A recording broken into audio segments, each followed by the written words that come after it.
there's a few different ways that you could adopt ethnic and civic nationalism at different scales, from smaller local communities up to national government-based solutions. Recently, I finished a quick article talking about some of these different approaches.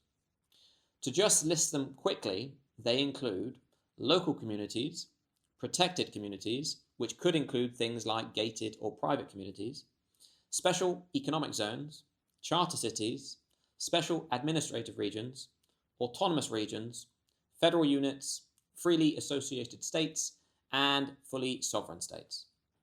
You can read more about each of those in the article that I'll link in the description. All I wanted to cover today is which solutions could be useful when thinking about ethnic or civic nationalism. First, let's think about when civic nationalist solutions could make a lot of sense. The first obvious one is if you're starting a new nation state. If that's the case, you might not have a long-established identity or culture. It might be much easier to have a fluid identity and culture in that specific context. A new nation state could become something that is more like an economic zone. People might be able to come and go much more freely. Now, these nation states still might have certain principles and values that are important to that society, but it might not need to be as strict on which distinct groups are governing that society. Now, it's obviously very difficult to start a new nation state. So, before a population can become a sovereign nation state, you could have things like charter cities or special autonomous regions within existing nation states to experiment with new ways of living and working together. Now, the obvious point to make here is, why would an existing nation state give up their land for others to start a new nation state? And I think one of the more compelling reasons would be when an existing nation state is really struggling. And that could be due to demographics, or it could be with attracting talent. Another reason could be that you have a low population density, and that region could benefit from more development. These are just some reasons why an existing nation state might explore this option of experimenting with building new societies. A group of people might be given more flexibility to govern themselves as long as they can provide a benefit to the existing nation state. Without something like this, where there is more of a formal agreement, another way these nation states could emerge is simply because an existing one collapses and becomes a failed state. In this scenario, new nation states might start to emerge as a result of that outcome.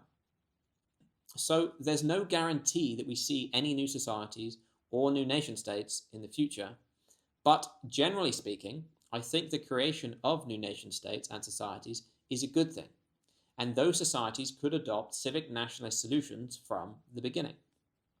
For many long-established countries, ethnic nationalism is a compelling solution for protecting their distinct identities and culture. So now let's consider some ethnic-based solutions. One of the big problems of applying liberal ideals across an entire nation state is it can mean it forces people to live in a way that they do not want to. If someone was English and they live in England, which is their homeland, they might not want to live alongside migrants in their country. They might have voted against this. So, is it fair that they are forced to live with people that they do not want to? Should they have a choice?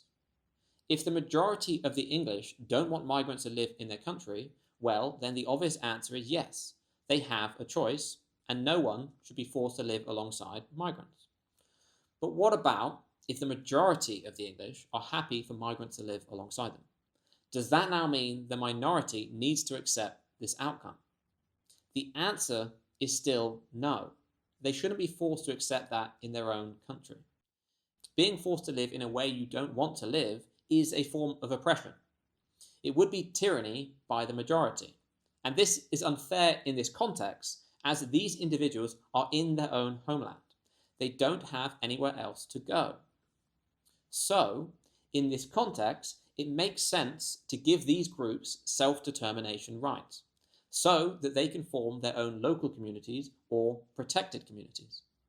If there was enough people who wanted to live amongst their own ethnic group, then autonomous regions or federal units could also be another solution that could also adopt ethnically based policies. These solutions let people live in a way that they prefer. No one would be oppressed. Some English individuals might just want to live with other English people. That's fine. They should be allowed to do that in their own country. Other English people might prefer to live with anyone. That's also fine. So, even if a society didn't become ethnic nationalist, a civic nationalist society could still adopt policies that enable the long-established ancestral population to live in a way that they prefer. One important distinction does need to be made here, though. This suggestion applies to the ancestral population who originate from that country. It also applies to the settler populations that might have built their own country. Migrants do not need to receive the right to form protected communities in other people's countries. Enabling this could easily result in a large number of ethnic enclaves.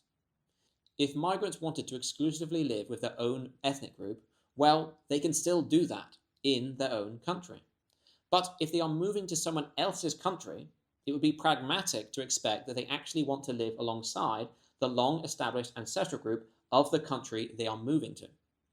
Otherwise, they're just moving to another country to occupy another population's land and build their own protected community. That doesn't really make a lot of sense. The purpose of adopting ethnic solutions at the local and regional levels is to enable people to live in the exact way that they prefer in their own countries. This enables and embraces a diversity of how people live together. It allows people to live in different ways. If certain groups or approaches generated more prosperous communities and desirable outcomes, well, then it becomes easier to identify those differences and ways of living. The liberal and universal order can be one of oppression. It believes that everyone is equal, and that you shouldn't really care about living with certain groups over others. If you do, well, under this ideology, that is often considered wrong. Forcing this ideology onto an entire population is oppression. Individuals should be able to choose how they want to live. Ethnic solutions at the local, regional, and national level can be highly effective for enabling a diversity of approaches for how people want to live together. Each group will then be able to live how they want, and society can benefit from seeing how those communities and regions live and work together. This helps us with thinking about what are the differences and what can we learn from each community. So, these are broadly the types of solutions I believe could be valuable moving forward. Solutions like charter cities and more experiments for building new societies. Potentially, this might even mean new nation states in the future, and these new societies and nation states could adopt civic nationalist leaning ideas from the beginning. For existing and more long-established nation states, they could benefit from adopting ethnic nationalism. But they could also adopt policies that enable people to form communities at the local and regional level as well. Adopting these solutions results in more flexibility to let people live how they want to live, and it can better protect the diversity in how people decide to live together. Solutions that can help with protecting the continuity of distinct identities and cultures. Beautiful.